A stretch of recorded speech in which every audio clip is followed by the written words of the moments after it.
Minhas saudações, meus irmãos, meus amigos da Catedral Evangélica de São Paulo, bem-vindo à nossa escola dominical. No dia de hoje, nós continuaremos o foco que temos dado à sequência das aulas das últimas semanas, onde enfatizamos, ou temos enfatizado, o papel social que o cristão exerce na sociedade como meio de influenciar esta sociedade a caminhar em direção a Jesus Cristo, como instrumento de divulgar as próprias boas novas de Deus através das suas ações, através da sua vida.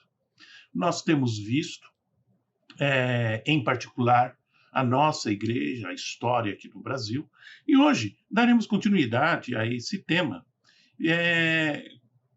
através de um livro bastante interessante que faz parte de um estudo que era a biografia de um estudo que nós já fizemos no passado na nossa igreja, desse livro de John Stott, quando nós estudamos a questão da ética cristã. E, essencialmente, nós vamos dar uma olhada no primeiro capítulo desse livro. John Stott, ele já é bastante conhecido no meio evangélico, há longa data. Eu creio que um dos primeiros livros que eu li sobre ele, sobre a mesma temática, basicamente, é este aqui, que foi um presente do meu pastor na época. Isso foi no início dos anos 90, eu creio, uns 30 anos. E existe uma diferença muito grande entre este e este, muito embora a temática seja muito parecida. Este livro, ele fala mais do envolvimento cristão na sociedade e o impacto na vida pessoal do cristão dentro dessas ações. Este aqui, que nós utilizaremos o primeiro capítulo hoje como a base da nossa aula, ele trata basicamente do mesmo assunto, mas não com foco no cristão em particular, mas na igreja. Então, o foco é um pouco diferente, a temática é bastante parecida. Bom, eu gostaria de iniciarmos a nossa aula com uma oração, clamando por Deus para que a sua sabedoria, através do Espírito Santo de Deus, seja distribuída no coração de cada um de nós que participamos desta aula, a começar por mim.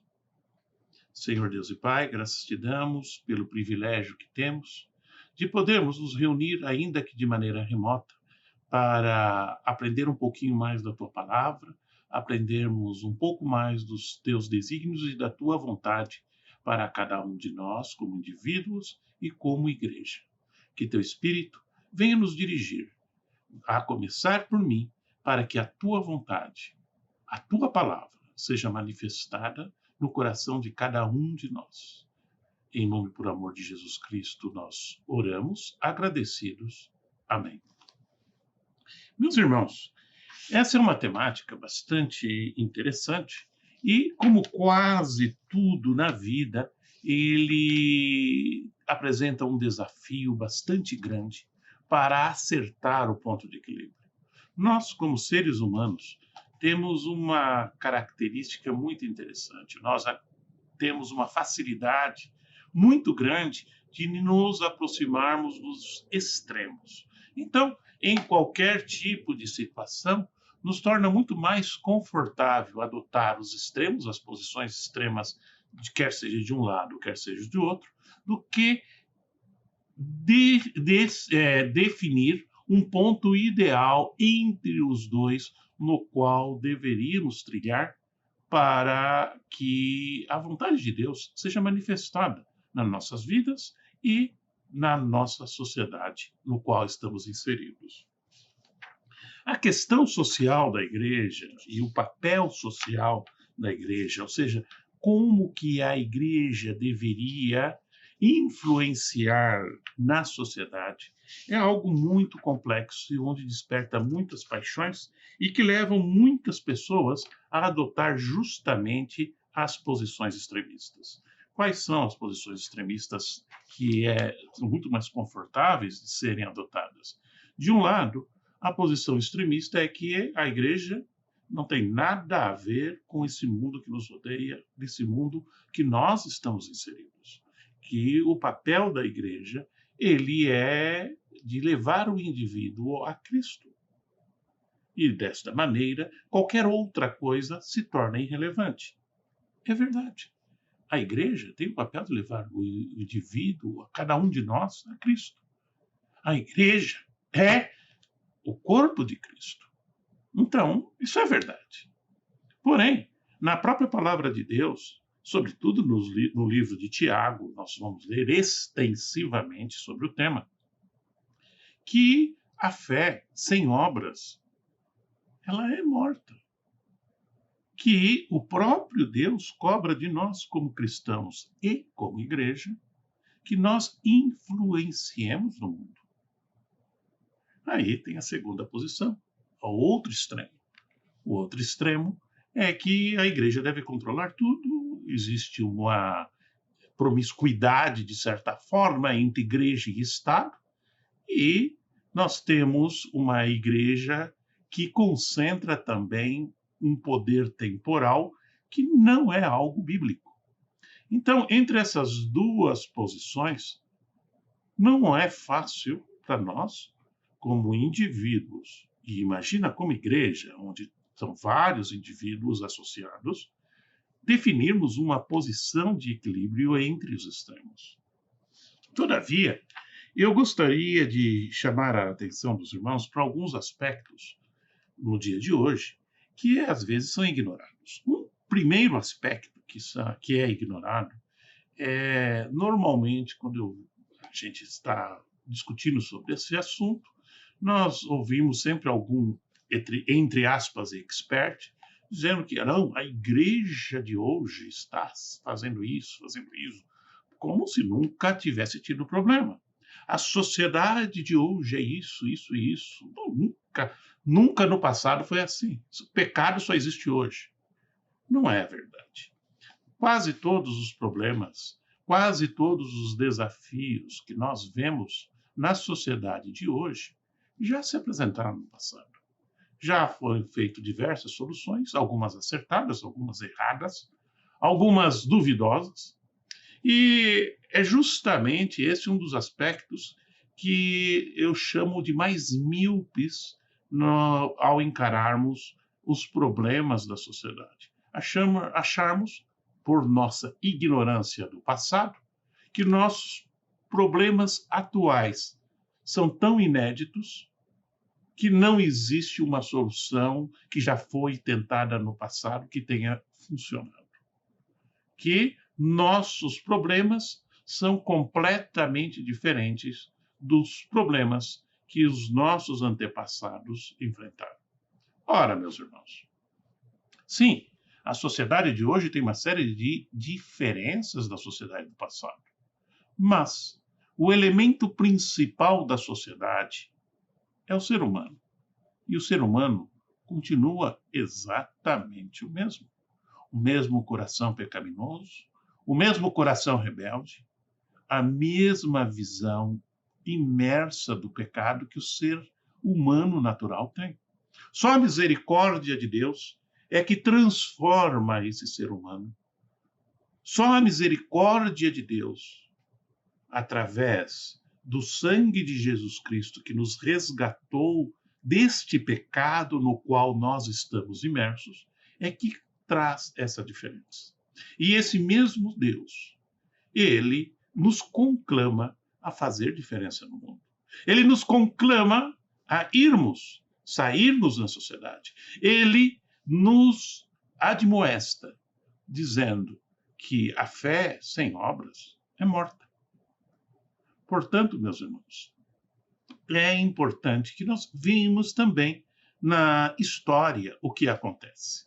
Eu vou falar um pouco da história recente, não vou contar histórias de milhares de anos, lendo uma passagem muito interessante de um autor do século XVIII é 1700 e cacetada, certo? Chamado Brady, que assim escreve sobre a profunda crueldade humana na época. Escutem e vejam se não tem muita similaridade com o que nós vemos hoje. A tortura gratuita de animais como esporte, a embriaguez irracional da multidão, o tráfico desumano de negros africanos, o sequestro contemporâneo para exportação e venda de pessoas como escravos, a mortalidade de filhos de membros da igreja, a obsessão universal pelo jogo, a crueldade do sistema penitenciário e do Código Penal, o monstro da imoralidade, a prostituição, ao crescente predomínio da ilegalidade, da superstição e da lascívia, a corrupção e o suborno político, a arrogância e a truculência eclesiástica, as pretensões superficiais do deísmo, a insinceridade e depravação desenfreada na relação entre a Igreja e o Estado. Tais manifestações sugerem que o povo britânico era, na época, tão profundamente degradado e pervertido quanto qualquer povo da cristandade. Repara, meus irmãos, nós estamos falando do século XVIII, estamos falando mais de 200 anos da Reforma, estamos falando de 1.700 anos de cristianismo. E estamos nessa situação. E aí houveram, sobretudo na Inglaterra, mas na Alemanha principalmente também, mas não é o foco nosso aqui, nosso foco vai ser mais na Inglaterra, porque o autor é de origem inglesa, então ele fala mais dessa história. Mas o que nós vemos é que no século XVIII houve um grande, agora vem a palavra terrível, né? Reavivamento. Reavivamento é uma palavra bastante dúbia e, sobretudo, no último século, ela foi usada muito de maneira equivocada. O reavivamento significa transformar uma igreja que estava morta em uma igreja viva. E houve um movimento muito forte nesse período para recuperar o papel da igreja como um protagonista social. Provavelmente, alguns dos irmãos já ouviram falar de personagens como Wesley, que é o fundador do metodismo. Ele foi um dos personagens da Inglaterra não conformados com a situação que existia, sobretudo das denominações das igrejas convencionais. A igreja lá tinha uma igreja oficial, que era a igreja anglicana, e ele partiu para um trabalho evangelístico, mas de cunho profundamente social, de recuperação do indivíduo dentro da sociedade. E com ele começou a vir muitos outros evangelistas, muitas outras denominações acabaram sendo envolvidas, entendendo que o cristianismo é muito mais do que simplesmente pregar uma promessa futura, pregar um paraíso do porvir, pregar uma verdade que há de se manifestar. O cristianismo é mais do que isso.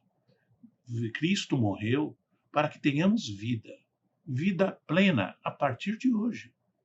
Cristo morreu para que nós vivamos. E esse evangelho, com essa mescla social, foi absolutamente determinante para que houvesse, durante o século seguinte, o século XIX, uma grande transformação social que não acontecia há milênios, desde que o ser humano está aqui na Terra. Por exemplo, como consequência dessas ações, o escravagismo foi abolido nos próximos 100 anos. Sim, foi papel da igreja. Como consequência desse papel da igreja, foram desenvolvidas leis trabalhistas que transformaram pessoas que eram tidas como animais, como escravos, trabalhando 18 horas em fábricas insalubres, para os direitos trabalhistas que foram evoluindo e que hoje transformaram a sociedade, apesar das pessoas esquecerem. Foi esse tipo de movimento que levou uma série de mudanças sociais para construir a sociedade no qual nós vemos hoje, que ainda que continua sendo uma sociedade injusta, totalmente, ela é tremendamente melhor e diferente da sociedade que nos precedeu, sobretudo anterior a cerca de 150, 200 anos. Sim, foi a ação da igreja e de pessoas que foram determinantes para que essa sociedade fosse mudada. Um outro ponto que eu acho bastante interessante, que, sobretudo no século XIX, essa ideia de envolver a igreja cada vez mais na atividade social e no seu papel como protagonista da sociedade, levou, no século XIX, um envolvimento crescente da igreja, que foi crescendo, crescendo, e, lembra do que eu disse no início? Acabou, e muitas vezes, levando para o outro extremo. Igreja se transformando num sistema de atividade social, de ativistas sociais, e esquecendo o foco da igreja. O foco da igreja tem que ser Cristo. Jesus Cristo, quando nos fez o resumo de todos os mandamentos, ele iniciou com: amai a Deus sobre todas as coisas. É assim que inicia. E ao próximo como a si mesmo. O amor ao próximo segue, em importância, o amor a Deus. Esse é o objetivo principal de Deus, muito embora Deus deixe muito claro que o amor ao próximo e o seu envolvimento, o meu envolvimento com o próximo, ele é igualmente importante, mas começa com amor a Deus. A igreja tem que ter claro sempre que o foco da igreja é Cristo. E tem que ser Cristo. Pois é, como eu disse, a tendência dos extremismos levou a igreja, sobretudo no século XIX, no final do século XIX, a uma série de lutas internas e de ideias de tentar restaurar a igreja para os papéis que vinham tradicionalmente sendo feitos, e chamando a atenção que a igreja, muito embora precise estar envolvida na sociedade, ela não é um instrumento essencialmente social. A igreja existe por causa de Cristo. A igreja existe para a honra e glória de Deus. Então, nós passamos a ter no final do século XIX e no início do século XX o que a gente chama de grande inversão. De novo, a igreja resolveu ir para o outro lado. Vamos fazer um reavivamento, vamos esquecer esse negócio social, que isso é papel do Estado, é papel dos políticos, nosso papel como igreja é Cristo. E é mesmo. Mas, de novo, cometemos o erro de cairmos nos extremos. Houveram várias razões, obviamente, que levou a isso, mas a primeira delas, eu vou citar 4, é a luta contra o liberalismo. O que é esse liberalismo que nós chamamos? O liberalismo teológico, que A igreja, no seu afã de desenvolver o seu papel social, estava esquecendo do seu papel teológico, estava se esquecendo do Deus que fez, que criou e que é dono da igreja. Esse liberalismo teológico levou muitas discussões e, inclusive, dissidências e secessões dentro das igrejas tradicionais entre grupos que vinham de uma maneira e grupos que vinham de outra. Uma segunda razão é que muita gente passou a fazer uma rejeição do que se chamava do evangelho social. Veja, estou dizendo no final do século XIX, início do século XX. Ou seja, começou a levantar muitas pessoas com a bandeira de que o papel principal da igreja não é o papel social. Isso cabe ao Estado, lembre-se. O Estado tinha sido mudado pela igreja. E agora, o Estado transformado acabou sendo jogado a atribuição de continuar nesse processo de humanização das relações sociais. E muita gente acreditou que não era mais papel da igreja se meter nisso. Outra coisa que também influenciou muito no início do século XX foi a Grande Guerra, que nós hoje conhecemos como a Primeira Guerra Mundial. Mas a Grande Guerra levou muita gente a uma sensação de total impotência, do tipo, veja, nós vamos, lutamos, fazemos essa história do papel social, de transformar a sociedade, e é isso que nós temos. Milhões de mortos, a sociedade se degladiando.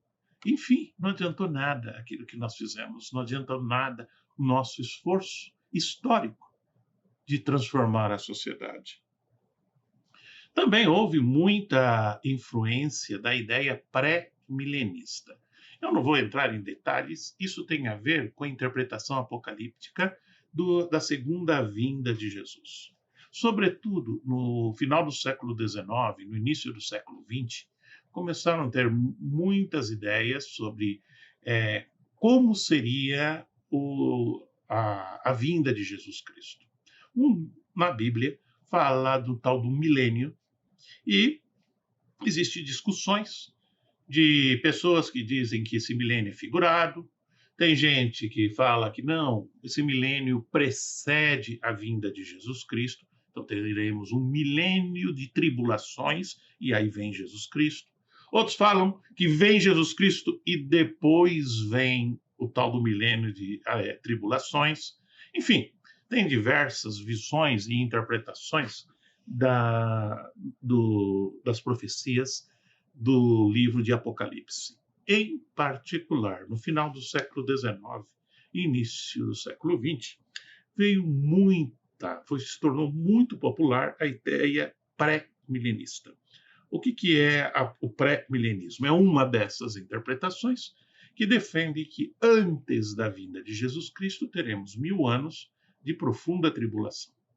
Então, ora, esse problema social, esse problema que nós vemos na sociedade, esta briga interna da sociedade, essa desgraça que enxergamos e que convivemos no nosso dia a dia, faz parte desse milênio antes da vinda de Jesus Cristo. Portanto, não vamos conseguir fazer nada mesmo. Então, essa história de evangelho social, de pregarmos e aliviarmos o fardo da sociedade e tentarmos transformarmos a sociedade numa sociedade mais humana, é perda de tempo. É muito importante, e eu vou agregar aqui um ponto relevante nessa discussão, é lembrar que um dos grandes perigos da abordagem social é justamente passarmos a acreditar que nós, como pessoas, podemos construir uma sociedade ideal aqui na Terra. O mesmo Deus que nos ordena a nos integrarmos na sociedade, ele deixa claro na palavra de Deus que o ser humano é pecador e que o ser humano jamais conseguirá, por suas próprias forças e esforço, criar um paraíso aqui na Terra. No mundo teremos aflições, sempre. Nosso papel é amenizar essas aflições. E temos que ter muito cuidado quando temos uma abordagem social da igreja, uma visão limitada do papel da igreja como um agente exclusivamente de intervenção social, nós passamos a acreditar nessa besteira de que nós poderíamos construir aqui na Terra uma sociedade ideal. E, finalmente, no início do século XX, uma outra razão que levou a igreja a se afastar desse papel social foi, paradoxalmente, o grande progresso da maioria das famílias, sobretudo nos países desenvolvidos, onde se criou uma classe média que nunca existiu na sociedade, tal qual passou a aparecer no século XIX, na segunda metade do século XIX. A sociedade humana sempre foi muito polarizada entre os ricos e os miseráveis. Tipicamente, ao redor de 98% da população era miserável. Isso é a história da humanidade, desde que o ser humano tem registro. E no século XIX começou a haver uma inversão importante disso. E a porcentagem de miseráveis diminuiu muito e foi criada uma camada intermediária chamada de classe média, que cresceu como nunca tinha crescido na história da humanidade. Essa classe média, obviamente, passou a enxergar o mundo de uma maneira, numa ótica diferente, que levou a que a igreja, como instituição, passasse a ter menos desta visão social que tinha sido caracterizado desde o século XVIII, passando no século XIX. Pois bem, meus irmãos, a recuperação do interesse social do Evangelho. Então, repara que nós vemos de altos e baixos. Nós viemos, por exemplo, começar pela Reforma, onde o interesse social diminuiu e a ênfase foi a questão de relacionamento com Deus da igreja. Século XVIII, XIX, a ênfase passou a ser social. Diminuiu no século XIX, início do século XX e no final do século XX, na realidade, ao redor dos anos 60, 70, começou a ter o que a gente chama de recuperação do interesse social evangélico. De maneira geral, as igrejas começaram a ter um foco social, começaram a se despertar pela necessidade de trabalhar na questão social, que tinha sido negligenciado por quase um século. Então, é cíclico esse tipo de conversa, e hoje nós voltamos, e ainda estamos, em muitos lugares, neste debate entre até onde é razoável esperar que a igreja esteja envolvida nas questões sociais. Eu acho muito interessante que a gente deveria ter sempre o cuidado de não politizarmos o cristianismo. Qualquer tipo de programa político, qualquer tipo de plano econômico, é um plano do ser humano, que é sujeito às falhas e os erros inerentes do ser humano. E se nós passamos a defender esse tipo de ideia e desses planos como verdades absolutas, nós estamos cometendo, no mínimo, uma heresia, porque estamos trocando o Deus da verdade que diz que o ser humano é falho por o Deus da mentira, que é nosso próprio ego, nossa própria compreensão. E dentro desse ponto de vista é que eu gostaria de chamar a atenção para o papel da igreja na sociedade atual. Nossa responsabilidade político-cristã ela é dividida em dois pontos que, na minha opinião, são muito importantes nós diferenciarmos. O primeiro ponto é a nossa responsabilidade como indivíduo ou como cidadão pertencente a essa sociedade. Então, nós temos o papel de influenciador e de modificador do cristão dentro da sociedade. Algo, como eu disse, que este livro aqui enfatiza bastante, quando ele diz sobre qual a relevância e as consequências de nós, cristãos, como cidadãos neste mundo. Esse é um papel. Um outro papel é nós, como membros de igreja, nós, como coparticipantes do corpo de Cristo aqui na Terra, nos envolvermos na sociedade. Eu vou falar mais um pouquinho sobre esse segundo aspecto. Nós, como igreja. Nós, como igreja, temos necessariamente que ter claro, até olhando os erros que cometemos como igreja no passado, que igreja é de Deus. Que o papel principal da igreja é louvar a Cristo. Que o papel principal da igreja é acolher os cristãos, ajudá-los no seu desenvolvimento para ter um relacionamento mais perfeito com Cristo.